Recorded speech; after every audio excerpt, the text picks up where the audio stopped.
Hello, welcome to Conversations 101. I'm Fred Munkachy, and we have a special guest today from South Africa, Johannson Mathe. Now you've got to tell us what brought you to the United States. It's actually it's a funny story, Fred, because I remember my coach came down all the way from Cleveland to South Africa as a showcase, and then my friend and I were actually recognized, and then they asked us if we'd like to come to America and be student athletes, and that was a chance we couldn't deny, and so we're like, yeah, here we are. So was there any culture shock involved with moving from a place that far away to Cleveland? Yep, that was actually a big culture shock in terms of food, in terms of the way people interact, you know. And Give me an example. I feel like when I got you my accent, you know, because like I sound different, and I love it, you know. I wouldn't change it for anything, you know, because I mean it takes different people to make the world, you know. Sure. But the first time I came here, the first month or two in the fall, people expected me to change my accent, you know, because you know America's a melting pot, so they say. So they, you know, I'll say chance, class. So I sounded a bit different, and people just look at me like, you know, this African guy sounds weird. But you know, I feel like an accent really doesn't determine your intellectual level, you know, and an accent actually has a sense of heritage, you know, has Sure. a form of identity. That's why I've chosen to keep my accent, you know. Other than that, a lot of things are different. Like in America, the food. I mean, Americans' culture food is burger and soda, you know, and chips. Do they have hamburgers in South Africa? Yeah, we actually do. Actually, we have Burger King and everything, and yeah, but it's actually a big shift because people really think that Africa's a jungle, which Africa's not a jungle, you know, because in the way it's portrayed in the media, you know, I don't blame them actually. The way they portray Africa in the media, they were like donate $1 for starving kids, you know, that's how they only show Africa, but they never show the diamonds, they never show the gold, they never show the minerals, they never show the good side. exactly, they never show the good side, you know. So it's the power of media as well, you know. So tell me a little bit how you got started in playing soccer and how you must have gotten very good for someone from Cleveland to go all the way to South Africa to find you. Tell us about that.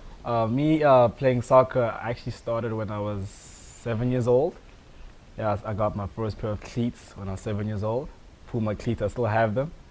And I actually signed under those cleats and I made myself a promise. And I made myself a promise that I have a lot to prove to myself and I'll always play soccer for as long as I can. And me playing soccer, I feel like that's the best way I can express myself. You know, there's always that thing that, you know, some people choose to sing, some people want to dance, some people want to paint, you know. I feel like when I'm on the field for that 90 minutes, like all my problems go away, the world stands still. And all that matters for that 90 minutes is just me, the ball, and having fun. So you were an amateur in South Africa. Did you turn pro then, or do you have plans to go pro with your experience here in America? Back home, I actually played academy, and I was on the verge of going pro.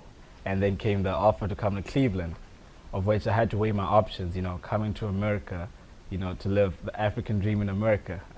So I couldn't resist that. So I was like, okay, well, let me go to America. There's more chances and opportunities. So I played academy for 3 years. I played University of Pretoria Tuks, played Europa United, and then I came straight to Cleveland. Then I actually have plans of going pro, because that's been my childhood dream, and I know it's going to come true eventually. So how long have you been chasing the soccer dream, as they call it? I've been chasing it for a good 10 years. Because it all started when I played regionals in 2007, I see. and then I've made it back-to-back years, and from there I knew that this was something I wanted to do. But it was a bit tough, right? I won't lie to you, because my teachers, you know, in elementary school will tell you focus more on academics, you know, don't focus, because I get a lot of awards, sportsman award, soccer awards, of like focus on academics, you know. In a way, I didn't believe in myself, but then I thought, you know, it's my dream and they wouldn't understand the vision, so I'm going to chase it. So 10 years running and we're still chasing the soccer dream, Fred. What motivated you to start playing? Actually, my father and my brother, they actually played. So growing up, I used to watch them play. And then my father was actually a club official, a local team back home. So I used to train with the older people, and then I'm like, you know what, I like this, you know, it's motivation, and why not try it out? And then here we are. Now let's say you become a pro, or even if you don't, after Tri-C experience, what are your goals in life outside of soccer? That's a good question. After I want to play pro, and then after I retire, hang my boots. I actually want to be a sports analyst. I want to work TV, media. Talk about soccer. Excellent. And I'd love to do that. I'd love to. Have you been taking any courses in how to do that while you're in college as part of your curriculum, other than soccer? Yeah, that's very true. I have actually, because I'm actually graduate. I actually have 10 more credits to get my Associates of Arts. I've been taking classes. I've been taking mass communication, acting for the camera, all those classes, media classes, just to make sure that I have a backup. After the soccer career is done, I have something to fall back onto. Do you get back home very often? I mean, how long have you been here, and what's your back and forth schedule, if any?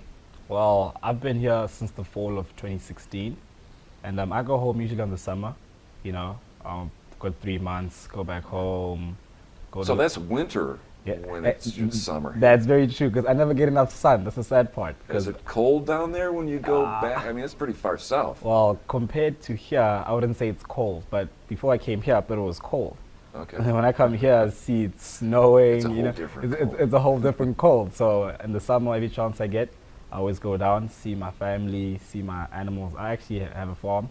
Well, that's great. So yeah. Why don't you tell us about that? I didn't know that. I actually have a pet lion called Simba. A lion called Simba. Yeah, no, I'm joking. I've got a couple. You had me told it. I've got a couple of cows, couple of goats, chickens, and all that stuff, pigs, and yeah. I hear you have a nickname, and that nickname is Jobino. Is that right? Yeah, that's very right. Okay. That nickname Tell me a little bit. actually, it's a funny story, because growing up, I played with the old guys, so I always had a Real Madrid kit on, and had the name Robino at the back. So everyone used to call me Robino.